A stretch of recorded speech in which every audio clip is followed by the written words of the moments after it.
4, 3, 2, 1, go! Kultivasi Dewi. Bab 81. Ikut campur. Saat proses mutasi Yuan Wong berlangsung, ki alam yang ada di sekitar Gunung Telaga Emas ikut terseret dan terserap masuk ke dalam tubuhnya. Tidak ada yang bisa dilakukan oleh ketua lama selain menunggu mutasi Yuan Wong selesai. Percuma saja jika menyerangnya sekarang karena itu akan membuat energinya terpental tak berguna. Di saat yang menegangkan itu, Fang Yin masih tampak santai dan menghabisi satu persatu kultivator yang masih hidup itu dengan cara yang tidak terlihat. Tidak ada yang tahu dengan apa yang dia lakukan karena dia melemparkan jarum-jarum beracun yang sangat kecil dengan cepat di saat para tetua lengah dan tidak memperhatikannya. Mereka terlalu fokus melihat mutasi yang dilakukan oleh Yuan Wong. Fang Yin membunuh mereka karena sebelumnya sempat melihat beberapa di antara mereka telah melakukan kultivasi untuk pemulihan. Di dalam dunia kultivasi tidak butuh rasa kemanusiaan. Siapa yang kuat maka dialah yang menang. Jika Fang Yin tidak menghabisi mereka, maka mereka akan menyerang mereka di saat semuanya lengah dan mengira mereka benar-benar lemah. Pada lemparan jarum beracun yang terakhir, Jian Heng sempat melihat sekilas apa yang dilakukan oleh Fang Yin. Dasar gadis nakal. Kamu memang sangat kejam, gumam Jian Heng dalam hati lalu tersenyum bangga pada Fang Yin yang begitu waspada. Perubahan wujud Yuan Wong hampir selesai. Energi yang menyelimuti tubuhnya telah berhenti menyerap ki alam di sekitarnya. Duar. Energi yang menyelimuti tubuh Yuan Wong meledak menyisakan pancaran cahaya yang sangat terang berhamburan seperti ledakan kembang api yang sangat besar. Semua mata terbelalak melihat wujud baru Yuan Wong. Dia berubah menjadi binatang roh yang berwujud menyerupai seekor banteng berkepala singa. Hal itu terjadi karena Yuan Wong menaklukkan dua binatang roh itu dan menyerap seluruh energi yang ada di dalam kristal ki mereka. Ketua lama bergerak mendekat pada Yuan Wong untuk memulai pertarungan mereka. Semuanya harus mereka selesaikan malam ini juga. Bersiaplah tua bangka, pekik Yuan Wong yang telah memulai serangannya. Dengan gerakan yang sangat cepat, Yuan Wong bergerak memutari tubuh ketua lama dan membuatnya sulit untuk menebak serangannya. Yuan Wong menguasai pertarungan dan membuat ketua lama sulit untuk menebak keberadaannya. Tawa Yuan Wong terdengar begitu nyaring menggema di langit sekte 9 bintang. Ketua lama merasa dipermainkan oleh Yuan Wong. Tidak ingin tinggal diam, ketua lama mengeluarkan jurus pedang Dewa Matahari untuk menghadapi lawannya kali ini. Cahaya kuning emas yang sangat terang menyelimuti pedang 9 bintang dan membuat keadaan di sekelilingnya menjadi terang menyilaukan. Hawa panas membakar kulit mulai terasa di sekitar tempat itu. Akan sangat sulit bagi seorang kultivator biasa menghadapi jurus ini. Jian Heng membawa Fang Yin untuk mundur dan menjauh dari area pertarungan. Sebenarnya Fang Yin tidak terpengaruh sama sekali dengan rasa panas dari ki yang dikeluarkan oleh ketua lama karena pada dasarnya di dalam tubuhnya tersusun dari hawa yang lebih panas dari itu dari ki naga merah yang ada di sana. Pertarungan sengit antara binatang roh Yuan Wong dan ketua lama menyisakan jerit ketakutan bagi murid-murid dan penghuni sekte itu. Untuk mengurangi kerusakan dan korban akibat serangan meleset mereka, ketua lama membawa Yuan Wong bertarung di luar sekte. Tanpa mempedulikan larangan Jian Heng, Fang Yin melesat ke udara lalu terbang untuk melihat pertarungan menarik itu dari dekat. Dengan melihat pertarungan itu, Fang Yin bisa merekam jurus-jurus dan teknik bertarung yang sangat sayang untuk dilewatkan. Fang Yin butuh pelajaran secara langsung seperti ini dari sekedar teori karena dia lebih bisa memahami. Jian Heng mengawasi Fang Yin dari kejauhan.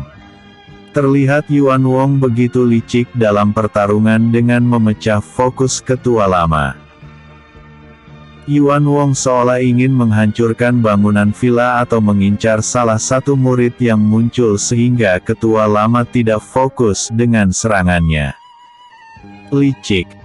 Seru Fang Yin merasa gerah dengan apa yang dilakukan oleh Yuan Wong. Tidak terima dengan apa yang dilakukan binatang roh bintang menengah itu, Fang Yin mencari kesempatan untuk membantu ketua lama. Jurus tak terlihat dari Yuan Wong bisa dia lawan dengan jurus merendahkan bayangan miliknya, tentunya tidak dengan tangan kosong. Fang Yin perlu melapisi tubuhnya dengan ki awan salju sebelum mendekati Yuan Wong untuk meredam hawa panas energi mereka. Di kejauhan terlihat ketua lama menangkis serangan Yuan Wong yang mengarah pada beberapa orang murid yang berlarian mencari tempat berlindung karena pondok mereka yang terbakar. Yuan Wong licik itu mengumpulkan energi yang besar di mulutnya di saat yang sama dengan lemparan energi yang dia lakukan dengan kaki depannya. Kamu pikir aku akan tinggal diam ketika melihatmu berbuat curang, ucap Fang Yin tanpa menunjukkan dirinya. Yuan Wong berputar untuk mencari dari mana suara itu berasal. Siapa kamu? Tunjukkan dirimu kalau kamu berani. Tantang Yuan Wong sambil melemparkan energi ke sembarang arah berharap salah satunya akan mengenai Fang Yin. Sir. Energi Yuan Wong yang terlempar itu disambut dengan hunjaman kristal es yang menancap padanya. 2R. Kedua energi yang bersatu itu meledak menghasilkan butiran salju yang berhamburan seperti hujan. Pendekar dari suku es. Yuan Wong terkejut melihat kemunculan jurus dari suku es di sekte ini. Di kejauhan, ketua lama kembali ke hadapan Yuan Wong untuk mengambil alih pertarungannya kembali. Namun, Fang Yin juga tidak ingin pergi dari sana. Dasar anak nakal. Jian Heng tidak habis pikir dengan apa yang dilakukan oleh Fang Yin. Bersambung. Episode sebelumnya. Bab 80. Mutasi Yuan Wong. Episode berikutnya. Bab 82. Bertarung bersama. Ketua lama berdiri melayang di samping Fang Yin. Terlihat napasnya masih terengah-engah setelah pontang-panting mengatasi kekacauan yang ditimbulkan oleh Yuan Wong.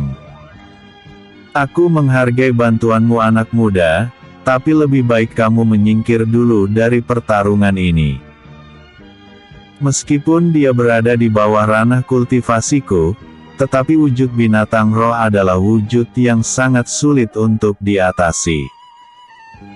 Aku takut ini akan membahayakan nyawamu lagi, ucap ketua lama mencoba memberi pengertian pada anak sahabatnya itu dengan bahasa yang lembut. Fang Yin menatap ketua lama dengan kilatan yang dingin. Saat ini tubuh Fang Yin sudah dikuasai oleh dua roh naga yang menyatu dalam kekuatannya. Dia memang masih bisa mengendalikan dirinya tetapi tidak untuk emosinya. Roh naga di dalam tubuhnya sangat haus darah. Ketika dia mencium adanya binatang roh lain di sekitarnya, maka naluri bertarungnya akan bangkit dan memaksa pemiliknya untuk bertarung bersamanya.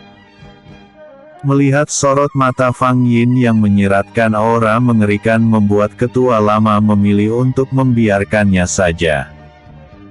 Sifat binatang yang ada di dalam dirinya bisa saja berbalik menyerangnya jika dia merasa dihalang-halangi.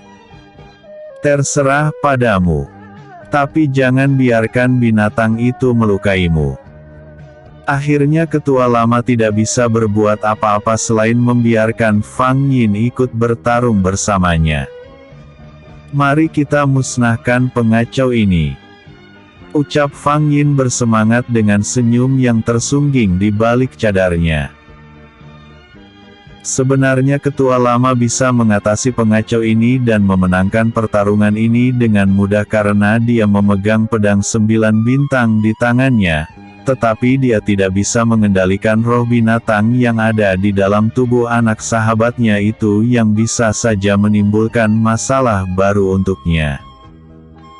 Dari kejauhan Jian Heng merasa heran melihat keakraban yang terjalin antara Fang Yin dan ketua lama padahal mereka belum pernah bertemu sebelumnya. Mereka sangat kompak dalam bertarung menghadapi Yuan Wong. Fang Yin mengeluarkan jurus badai es sedangkan ketua lama menyerang Yuan Wong dengan jurus pedang Dewa Matahari. Wujud binatang roh Yuan Wong membuatnya bisa dengan mudah menghindari serangan ketua lama. Seperti biasa, Fang Yin tidak langsung menyerang dengan sembarangan. Dia selalu mencari kelemahan lawannya terlebih dahulu sebelum melakukan serangan yang mematikan untuknya. Dari pertarungan yang terjadi antara ketua lama dan Yuan Wong, Fang Yin melihat Yuan Wong selalu menghindari tanah. Setiap kali terdesak, dia selalu menghindarkan tubuhnya dari menyentuh lantai. Saat hampir terjatuh ke tanah pun dia berusaha menopang tubuhnya dengan pedang energi yang dia tancapkan di tanah. Fang Yin tersenyum senang. Mahkota es di kepalanya bersinar sangat terang seperti air danau yang berkilauan memantulkan cahaya bulan. Kedua tangannya dia rentangkan dengan telapak tangannya membuka ke atas. Berbeda dengan sebelum-sebelumnya, kali ini di belakang Fang Yin mulai muncul bayangan naga berkepala dua yang terlihat sangat menyeramkan. Tubuh naga itu mengeluarkan cahaya merah yang sangat mengerikan. Angin berhembus lembut namun membawa hawa dingin yang menusuk tulang. Bunga-bunga es muncul di dedaunan membuat sekitar tempat itu diselimuti salju. Api yang berada di tangan Yuan Wong semakin mengecil ditekan oleh jurus badai es yang dikeluarkan oleh Fang Yin. Perlahan Fang Yin mengangkat tangan kanannya ke atas maka muncul kristal es yang berkilauan di bawah kendalinya. Menyusul tangan kirinya pun melakukan hal yang sama. Hai, bocah. Siapakah kamu sebenarnya? Pekik Yuan Wong dengan wajah yang memucat melihat jurus mematikan yang sampai saat ini masih menjadi momok bagi para kultivator. Aku adalah murid Dacia si pendekar es. Kamu sudah tahu tentangnya, bukan? Jawab Fang Yin dengan lantang. Bukan hanya Yuan Wong, ketua lama pun terkejut mendengar Fang Yin menyebutkan nama pendekar itu. Butuh setidaknya 1 tahun untuk menguasai jurus ini di tingkat terendah. Tetapi Fang Yin sudah menguasai jurus ini di tingkat menengah. Melihat usianya yang masih belasan tahun rasanya ini begitu mengejutkan bagi mereka setelah sebelumnya mereka juga melihat jurus perisai es telah dia kuasai dengan sempurna. Bagi kultivator kawakan seperti ketua lama dan Yuan Wong yang mengetahui kesulitan jurus ini adalah hal yang menakutkan. Tatapan kejam Fang Yin membuat bulu Roma meremang. Sebelum Fang Yin menyerangnya, Yuan Wong melemparkan serangan ke arahnya terlebih dahulu. Serangan itu disambut oleh Fang Yin dengan kristal es miliknya. Duar.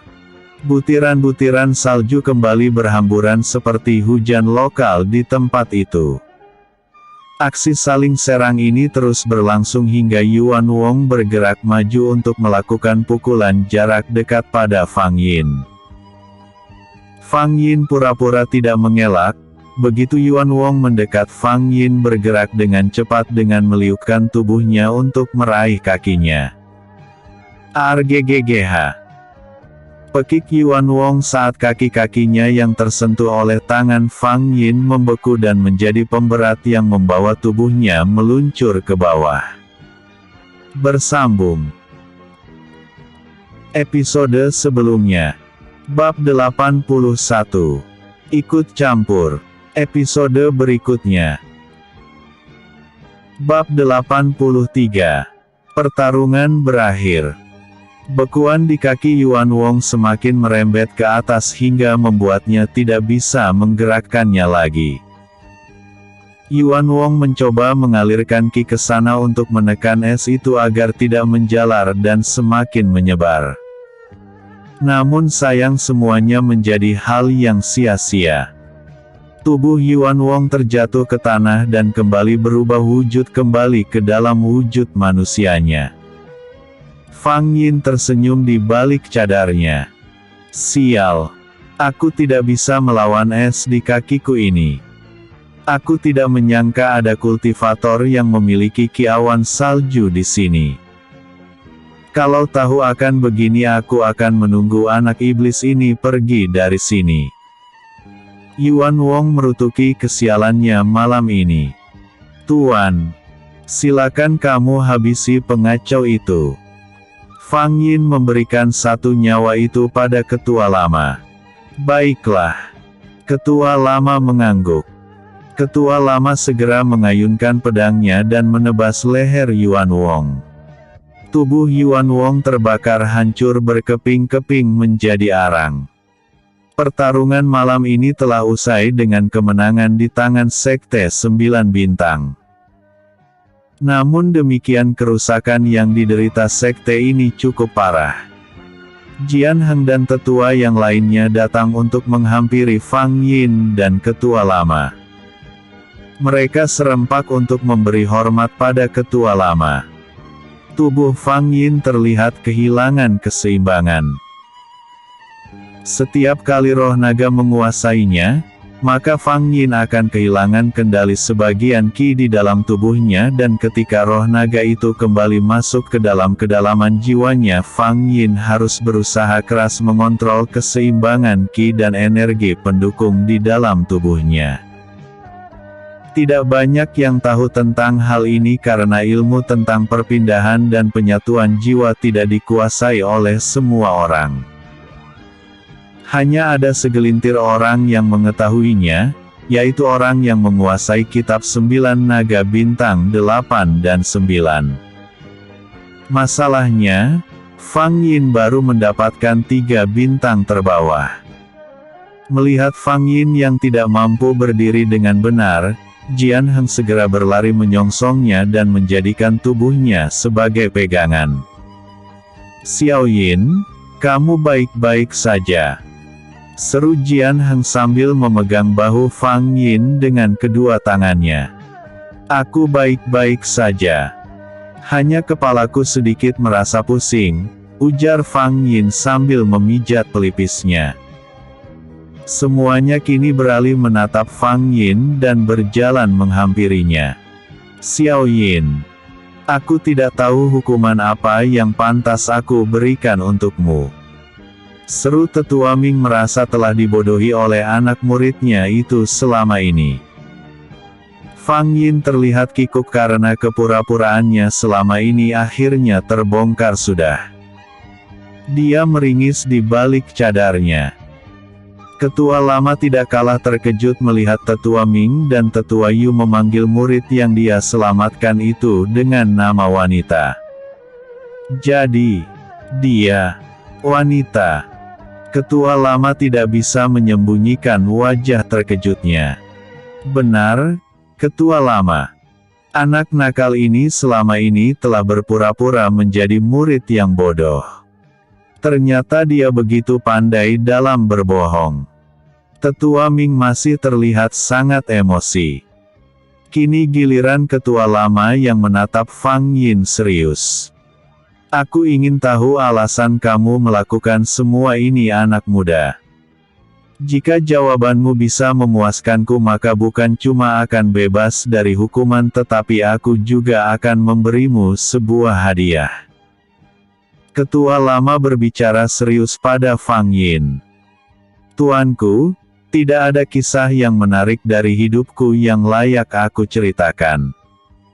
Aku melakukan penyamaran ini demi menjaga keselamatanku dari kejaran kultivator yang ingin membunuhku. Aku mohon jangan salah paham tentang keberadaanku di sini. Ucapan Fang Yin didukung oleh Jian Heng yang menjelaskan tentang apa yang dialami olehnya beberapa waktu ini.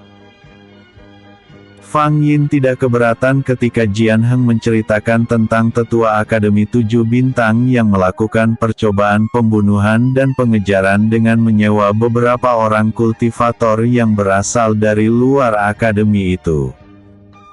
Ketua lama dan para tetua bisa menerima alasan itu. Xiao Yin, bisakah kamu ikut denganku sebentar? Aku ingin membicarakan sesuatu yang sangat penting padamu. Ketua lama meminta Fang Yin untuk mengikutinya pergi ke villa belakang. Tidak ada yang diizinkan untuk ikut bersama ketua lama dan Fang Yin karena mereka harus membereskan kekacauan yang terjadi akibat pertarungan di malam itu. Sepertinya aku tidak akan beruntung hari ini, mengingat apa yang telah aku lakukan selama ini. Pasti ketua lama akan memberikan aku hukuman, ucap Fang Yin dalam hati sambil berjalan mengikuti ketua lama. Bersambung. Episode sebelumnya. Bab 82. Bertarung bersama. Episode berikutnya. Bab 84. Tidak bisa mengelak. Langkah Fang Yin terhenti di depan pintu villa belakang. Sama seperti villa-villa yang lainnya, villa ini juga mengalami kerusakan meskipun tidak parah. Ketika ketua lama menyentuh pintu itu, pintunya sudah roboh dan jatuh. Kita menderita kerugian yang sangat besar malam ini. Ketua lama menoleh pada Fang Yin mengungkapkan kekesalannya. Maafkan aku, ketua. Aku juga ikut andil dalam pengrusakan ini.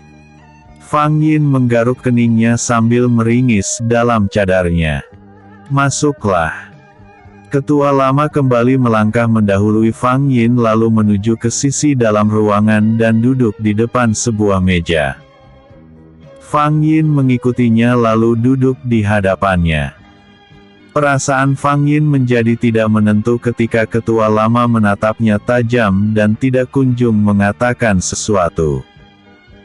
Bersiaplah untuk menerima hukumanmu, Fang Yin. Sungguh aku benar-benar sial hari ini. Aku tidak menyalahkan tetua Yu yang meneriakkan namaku. Jika dia tidak melakukannya mungkin aku akan mati, tapi aku juga harus dihujat karena dianggap kurang ajar oleh para tetua karena berani membohongi mereka. Fang Yin menunduk tidak berani membalas tatapan ketua lama. Ketua lama menyadari rasa bersalah di mata Fang Yin meskipun sebenarnya bukan untuk itu dia memanggilnya kemari. Ketua lama berdehem untuk mencairkan kesunyian di ruangan itu. Dia juga bingung untuk memulai dari mana cerita yang akan dia ungkapkan pada Fang Yin. Namamu Xiao Yin, bukan? Tanya ketua lama kemudian. Benar, ketua. Fang Yin berusaha menutupi jati dirinya dari ketua lama. Bolehkah aku tahu nama klan atau marga yang kamu miliki? Dek. Pertanyaan ketua lama membuat Fang Yin sedikit merasa kebingungan. Haruskah dia memakai margasi dari ayah angkatnya atau pura-pura tidak tahu? Fang Yin masih terdiam tak berkutik sambil meremas baju yang menutupi lututnya. Tidak perlu menjawabnya jika kamu tidak ingin menjawabnya. Kegugupanmu sudah membuatku yakin jika kamu adalah putri dari sahabatku. Ketua lama kembali menatap mata Fang Yin, sorot mata yang sama dengan mata Gu Minghao. Mata Fang Yin melebar ketika mendengar pernyataan ketua lama. Dia merasa semakin bingung dengan apa yang dikatakan oleh pria asing di depannya itu. Meskipun dia mengaku sebagai sahabat dari ayahnya, Fang Yin masih tetap waspada dan tidak ingin mengungkapkan jati dirinya pada ketua lama.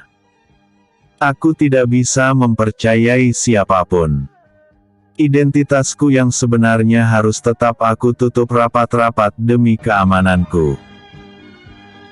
Fang Yin tetap mengunci mulutnya agar tidak terjebak dalam pertanyaan yang memancingnya untuk berbicara yang seharusnya tidak dia ucapkan. Ketua lama tersenyum melihat Fang Yin yang terlihat sangat waspada. Dari gerak-gerik gadis di hadapannya itu dia bisa menebak apa yang ada di dalam pikirannya. Sepertinya anak ini telah melewati banyak sekali kesulitan dan bahaya sehingga membuatnya sangat waspada.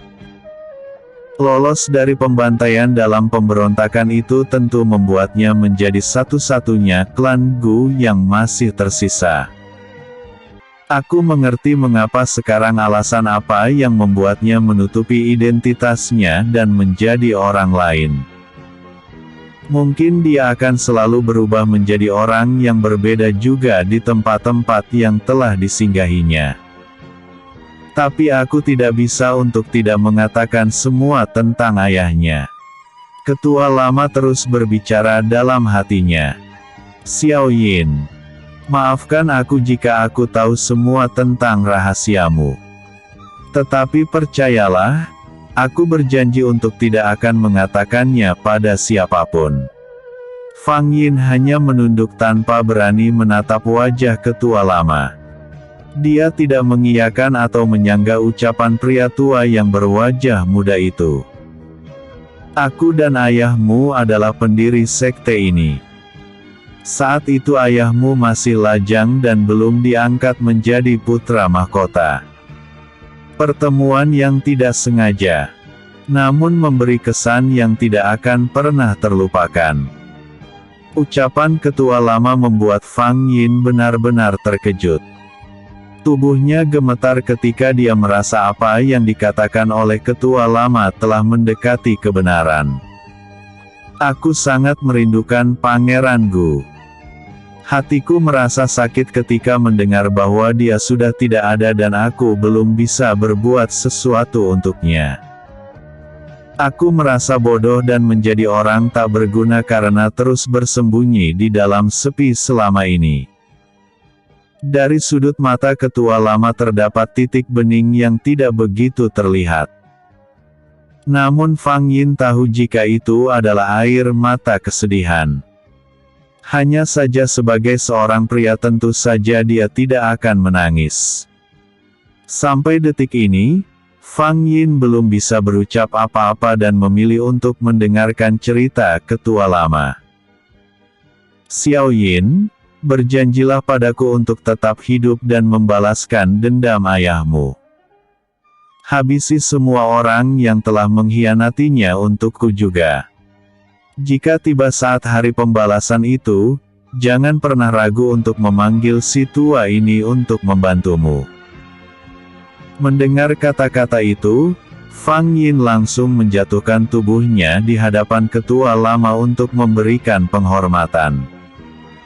Gu Fang Yin memberi hormat pada ketua lama. Terima kasih atas kerendahan hati ketua. Kepala Fang Yin hampir menyentuh lantai dengan kedua tangannya yang menyatu berada di atasnya. Bersambung. Episode sebelumnya. Bab 83. Pertarungan berakhir. Episode berikutnya. Bab 85. Gulungan pil rahasia. Ketua lama semakin terharu ketika melihat putri dari sahabatnya itu bersujud hormat di hadapannya. Keberuntungan akan selalu menyertaimu.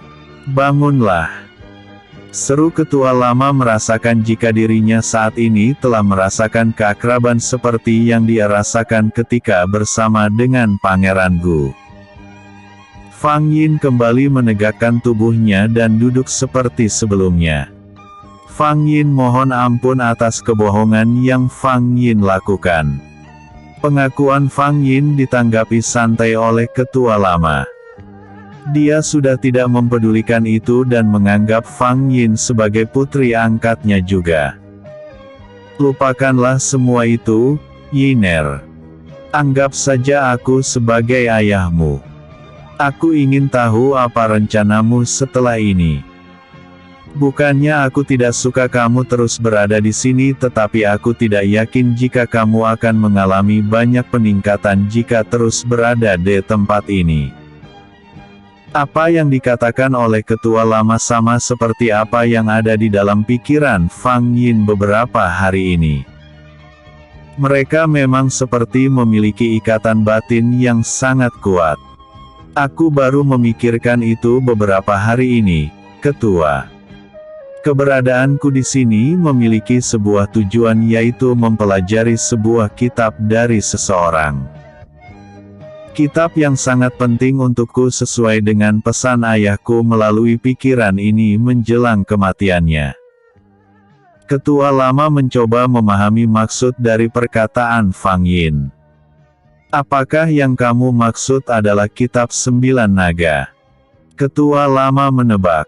Tidak terkejut lagi. Fang Yin segera menjawab pertanyaan ketua lama dengan yakin. Aku sedang mempelajari kitab itu dan merasa ini terlalu lama. Selama 6 bulan berada di tempat ini aku baru menyelesaikan setengahnya. Aku semakin merasa jauh dari tujuanku dan juga merasa bosan, ungkap Fang Yin jujur.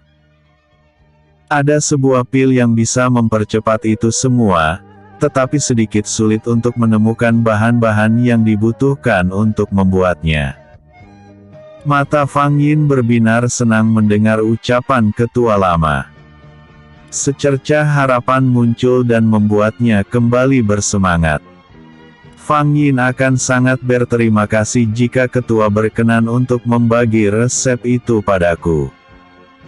Fang Yin kembali menyatukan kepalan tangannya di depan dadanya. Ketua lama membuka tangan kanannya lalu muncul sebuah gulungan di sana. Dengan senang hati aku akan memberikannya padamu dengan satu syarat, ucap ketua lama menatap Fang Yin dengan tatapan serius.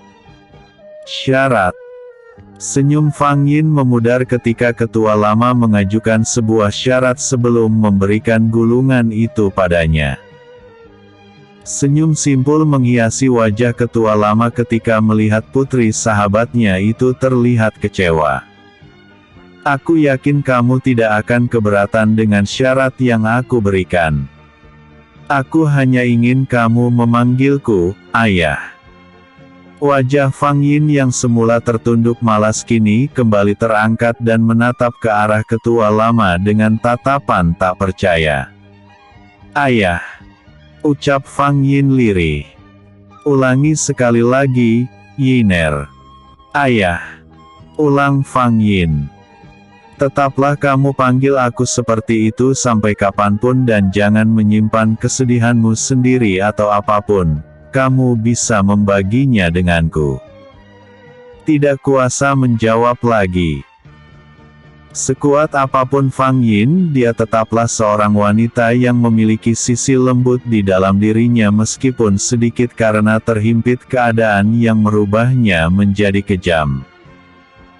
Fang Yin menitikkan air mata setelah sekian lama tidak pernah merasakan bulir bening itu mengalir di pipinya. Putriku tidak boleh cengeng. Sekarang terima ini. Ketua lama memberikan gulungan itu pada Fang Yin. Fang Yin mengucapkan terima kasih, ayah. Fang Yin menerima gulungan itu sambil menunduk hormat. Boleh aku tahu kepada siapa kamu belajar kitab 9 naga itu? Tanya ketua lama. Aku tidak berani untuk mengatakannya, Ayah. Fang Yin tidak ingin sembarangan mengungkapkan siapa pemilik kitab itu meskipun sudah tentu ketua lama tahu jika dia adalah orang dalam sekte ini. Kitab 9 naga hanya dimiliki oleh orang yang sangat kuat atau memiliki kekuasaan. Jika kamu mempelajarinya di sini tentu dia juga ada di sini. Aku akan merahasiakannya, Yiner. Aku hanya ingin tahu saja. Fang Yin merasa bingung untuk mengatakannya atau tidak. Jika yang dikatakan oleh ketua lama benar, itu artinya Jian Heng juga memiliki latar belakang yang tidak main-main. Pantas saja dia begitu hebat, gumam Fang Yin lirih tetapi masih terdengar oleh ketua lama. Ketua lama menatapnya sambil tersenyum, aku tidak akan menegurnya atau menanyakan hal ini padanya. Jangan membuat ayahmu ini mati karena penasaran. Aku sudah berjanji padanya untuk merahasiakan ini, Ayah. Kamu tidak ingin anakmu ini menjadi seseorang yang ingkar, bukan? Ketua lama mengangguk membenarkan apa yang dikatakan oleh Fang Yin. Jika kamu tidak ingin mengatakannya, maka aku akan mencari tahu dengan caraku sendiri, Yiner. Ketua lama tidak mengetahui siapa pemilik kitab itu karena dia mengira jika Fang Yin tinggal di asrama seperti murid-murid yang lain. Seandainya dia tahu jika selama ini Fang Yin tinggal di Villa Jian Heng, tentu dia akan langsung tahu tanpa harus bertanya pada Fang Yin. Hari sudah malam. Bergabunglah dengan yang lain untuk beristirahat. Seru ketua lama. Mohon ayah tetap menjaga rahasia tentang jati diriku. Ucap Fang Yin sebelum pergi dari villa milik ketua lama. Kamu tidak perlu mengkhawatirkan itu. Rahasiamu adalah nyawaku, Yiner. Fang Yin merasa lega dan melenggang dengan tenang meninggalkan tempat itu. Bersambung. Episode sebelumnya. Bab 84. Tidak bisa mengelak. Episode berikutnya. Bab 86. Mengumumkan status Fang Yin. Ternyata suasana di luar masih sangat ramai. Para tetua dan beberapa orang murid yang telah berada di dalam tingkat atas saling bahu-membahu untuk membereskan sisa-sisa pertempuran. Semua yang ada di sana satu persatu menghentikan kegiatannya ketika melihat Fang Yin datang. Entah apa yang mereka pikirkan. Mereka begitu kompak untuk berhenti dan menatap ke arah Fang Yin serempak. Ketua sekte berjalan untuk menghampiri Fang Yin yang sedang berdiri mematung di tempatnya. Tetua dan murid-murid yang berada di sana mengikuti ketua sekte seperti di komando. Tidak ada lagi kesempatan untuk kabur. Fang Yin terlihat menahan napasnya untuk mengurangi rasa gugupnya berhadapan dengan tatapan-tatapan menghakimi dari orang-orang yang ada di hadapannya. Xiao Yin. Panggil ketua sekte. Suaranya yang tidak terlalu keras itu terdengar menggelegar bagi Fang Yin karena rasa takut di hatinya. Ketua, maafkan aku, ucap Fang Yin ketakutan. Di belakang ketua sekte, Jian Heng terlihat gelisah memikirkan Fang Yin. Dia ingin melakukan sesuatu untuknya tapi tidak tahu mau melakukan apa. Kamu pikir sekte ini adalah tempat bermain? Apakah mempermainkan kami semua membuat hatimu merasa senang? Tanya ketua sekte dengan nada yang penuh dengan penekanan. Fang Yin mengangguk lalu menggeleng. Dia sendiri tidak tahu harus menjawab apa. Saat ini dia seperti sedang memakan buah si malakama, di mana dia dihadapkan dengan pilihan yang sangat sulit. Sudahlah. Kamu tidak perlu mengatakan apa-apa. Kamu sudah membuatku seperti orang bodoh. Sekarang kamu harus menerima hukuman dariku. Ketua sekte menatap Fang Yin tajam sambil memikirkan hukuman yang pantas untuk gadis nakal itu. Siap tidak siap, Fang Yin harus siap untuk menerima konsekuensi dari apa yang telah dia perbuat. Aku siap untuk menerima hukuman dari ketua. Fang Yin berkata sambil menundukkan wajahnya. Bagus. Sekarang kamu bereskan sisa-sisa kekacauan ini. Ketua sekte menunjukkan kekacauan di hadapannya. Fang Yin membulatkan matanya melihat sesuatu yang sangat berantakan di depan matanya. Kejam. Seru Fang Yin dalam hati. Hai, kalian semuanya saja. Jangan ada satupun yang membantu Xiao Yin. Jika sampai ada yang melanggar maka aku akan menghukum kalian, ujar ketua sekte. Apa? Fang Yin semakin terkejut dengan apa yang dilakukan oleh ketua sekte. Dengan langkah yang malas, Fang Yin berjalan gontai untuk memunguti sisa-sisa reruntuhan dan menumpuknya di tepi. Ketua sekte dan yang lainnya berdiri melihat kerja Fang Yin dengan tersenyum puas karena bisa membalas untuk mengerjainya. Dari arah belakang mereka, ketua lama datang ke tempat itu. Para tetua dan semua yang ada di sana, memberi hormat padanya termasuk ketua sekte. Ketua lama mencoba memahami situasi yang terjadi. Dia mengamati Fang Yin bekerja seorang diri sementara semua yang ada di sana hanya melihatnya saja. Kedua tangan ketua lama dilipat di belakang punggungnya lalu berjalan ke hadapan orang-orang yang ada di sana. Dia melihat wajah mereka satu persatu dengan tatapan yang sulit diartikan. Tidak ada yang tahu apakah dia sedang marah, senang atau biasa saja karena wajah ketua lama terlihat tanpa ekspresi. Siapa yang memintanya untuk bekerja seorang diri? Tanya ketua lama masih dengan bahasa yang datar dan tenang tanpa terlihat adanya kemarahan di sana. Ketua sekte berjalan ke hadapannya sambil menunduk. Sebagai orang yang paling dekat dengan ketua lama, dia sangat tahu jika ayahnya itu sedang marah. Maafkan aku, ayah. Aku hanya ingin memberinya pelajaran saja karena dia telah mempermainkan kami semua. Ketua sekte mengemukakan alasannya menghukum Fang Yin. Yiner, kemarilah. Panggil ketua lama tanpa mengalihkan pandangan matanya dari ketua sekte. Fang Yin berjalan mendekat lalu memberi hormat pada ketua lama. Posisi Fang Yin dan ketua lama kini berada di hadapan ketua sekte dan orang-orang yang ada di sana. Ketua lama melepaskan tangannya. Tangan kiri tetap berada di belakang punggungnya sedangkan tangan kanannya memegang pundak Fang Yin. Semuanya dengarkan aku bicara. Seru ketua lama membuat semua orang memperhatikannya lalu berjalan mendekat ke hadapannya. Pandangan mata ketua lama mengedar menyapu seluruh wajah mereka semua. Mulai hari ini aku adalah wali dari Yiner. Aku tidak akan membiarkan siapapun mengganggunya mulai saat ini.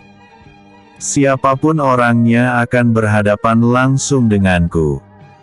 Jika ada yang tidak terima dengan keputusanku silakan maju ke hadapanku. Fang Yin tersenyum penuh dengan kemenangan tanpa ada yang mengetahuinya. Semua orang menunduk patuh tidak ada yang berani berbicara. Jangankan menentang, untuk sekedar bertanya pun mereka tidak berani. Ampun, ayah. Maafkan atas kelancanganku telah menghukum Xiao Yin tanpa sepengetahuan ayah. Ketua sekte berlutut di hadapan ketua lama. Bangunlah. Kali ini kamu aku maafkan.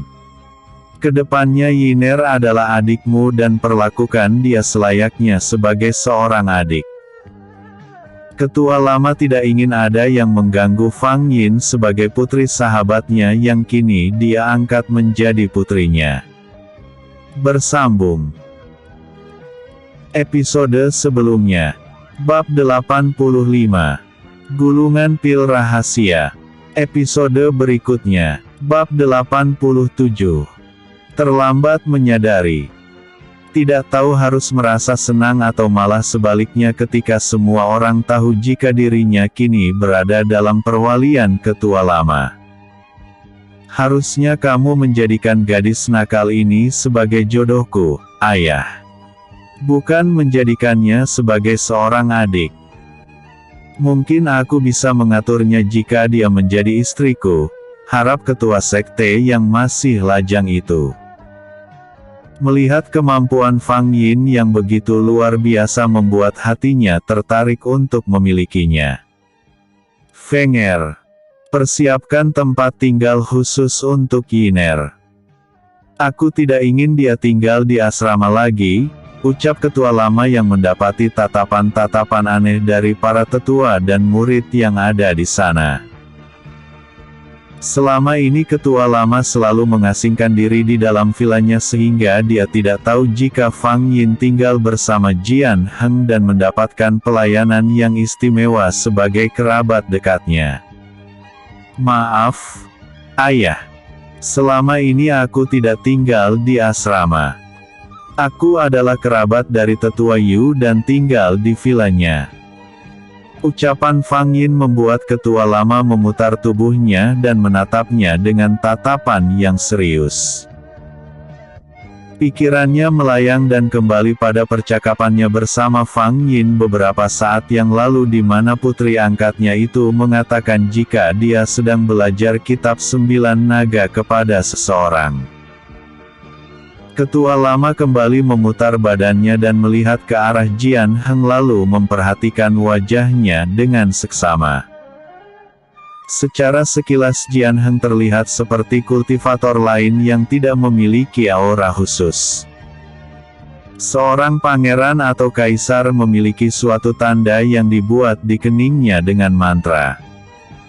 Tanda itu hanya bisa dilihat dengan jurus mata dewa atau jurus mata iblis. Sebagai kultivator yang berada di ranah dewa, ketua lama memiliki jurus itu. Dalam satu tarikan napas dia mengeluarkan jurus mata dewa dan melihat siapa saja yang memiliki tanda itu di keningnya. Hah! Ternyata dugaanku benar. Tetua Yu adalah seorang pangeran. Aku begitu lama tertidur sebagai orang bodoh sehingga melewatkan begitu banyak hal menarik di sekte ini, gumam ketua lama dalam hati. Setelah mengetahui identitas Jian Heng yang sebenarnya, ketua lama melihat ke arah Fang Yin yang juga memiliki tanda yang sama dengannya. Tetapi ada satu lagi hal yang sangat mengejutkan baginya. Jian Heng menanam sebuah tanda ikatan di kening Fang Yin. Jadi begitu, ya. Dasar pangeran nakal. Rupanya kamu sudah memilih jodohmu dan pura-pura menjadikannya sebagai murid. Sungguh kamu begitu pandai menyembunyikan kekagumanmu. Dasar anak muda. Ketua lama tersenyum miring. Baiklah. Aku tidak akan membuatkan tempat tinggal khusus untukmu. Tanpa banyak bicara lagi, ketua lama segera meninggalkan tempat itu. Semua orang diperintahkan untuk beristirahat oleh ketua sekte. Di tempat itu hanya tinggal tersisa Jian Heng, Fang Yin, dan ketua Feng. Mereka semua terdiam dan larut di dalam pikiran mereka masing-masing. Fang Yin menatap kedua pria itu secara bergantian lalu berjalan meninggalkan mereka untuk kembali ke villa Jian Heng. Selamat malam, Ketua. Aku pamit undur diri. Ucap Jian Heng memberi hormat pada ketua sekte. Pergilah. Ketua sekte melirik Jian Heng sekilas lalu kembali menatap kosong ke tempat yang dia lihat sebelumnya. "Iner adikku, lucu. Kenapa aku terlambat menyadari jika gadis itu begitu menarik? Seharusnya aku tahu jika ki pengobatan hanya dikuasai oleh kultivator yang setidaknya menguasai 3 buah jurus. Bodohnya aku yang terlambat menyadarinya. Sudahlah. Aku pusing untuk memikirkannya." Ketua sekte berbalik lalu pergi dari tempat itu. Di Villa Jian Heng. Villa Jian Heng yang terletak di sisi yang agak jauh dari lokasi pertarungan tidak mengalami kerusakan yang berarti. Pintu dan dindingnya masih aman, hanya ada beberapa bagian atap yang berlubang akibat hantaman energi yang menyasar. Ketika Jian Heng masuk ke dalam villa, terlihat Fang Yin sedang membersihkan lantai yang penuh dengan reruntuhan atap dan pecahan genteng yang berserakan. "Sudah, biarkan saja. Malam sudah mendekati pertengahan. Beristirahatlah," ucap Jian Heng sambil berlalu ke kamarnya. Ada apa dengan dirinya? Kenapa sikapnya seperti berubah padaku? Apakah aku melakukan kesalahan? Sepertinya tadi dia terlihat baik-baik saja. Fang Yin tidak mengerti mengapa sikap Jian Heng berubah padanya. Fang Yin mengabaikan perintah Jian Heng dan meneruskan pekerjaannya yang tinggal sedikit lagi selesai. Di dalam kamarnya Fang Yin masih memikirkan apa yang dia alami hari ini. Ingatannya kembali pada gulungan yang diberikan oleh ketua lama. Dia membuka tangannya lalu mengaktifkan cincin penyimpanannya dengan ki. Gulungan itu sudah keluar dengan sendirinya dan muncul di atas telapak tangannya. Kemampuan ini baru dia dapatkan setelah mempelajari kitab 9 naga milik Jian Heng. Di dalam kitab itu terdapat teknik-teknik sederhana dan penyempurnaan beberapa jurus yang ada pada kitab 9 naga sebelumnya. Meskipun berisi hal yang sangat sederhana, tetapi kitab ini tidak bisa dipisahkan dengan kitab yang lainnya. Fang Yin membuka gulungan di tangannya itu dan membaca isi yang tertulis di dalamnya. Bersambung. Episode sebelumnya. Bab 86. Mengumumkan status Fang Yin. Episode berikutnya. Bab 88. Membuka ingatan.